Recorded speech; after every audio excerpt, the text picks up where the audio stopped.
పద్మావతిని చూసిన ఆ క్షణం నుంచి శ్రీనివాసుడి మనసు పూర్తిగా ఆమెపై నిలిచిపోయింది. ఇది సాధారణ ప్రేమ కాదు. ఇది ముందే నిర్ణయించబడిన దివ్య సంబంధం.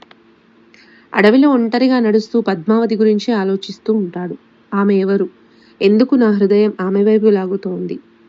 శ్రీనివాసుడి తల్లి బకుళాదేవి అతని బాధను గమనిస్తుంది. ఆమె అడుగుతుంది, ఎందుకు విచారంగా ఉన్నావు శ్రీనివాస? శ్రీనివాసుడు తన ప్రేమను ఆమెకు చెబుతాడు.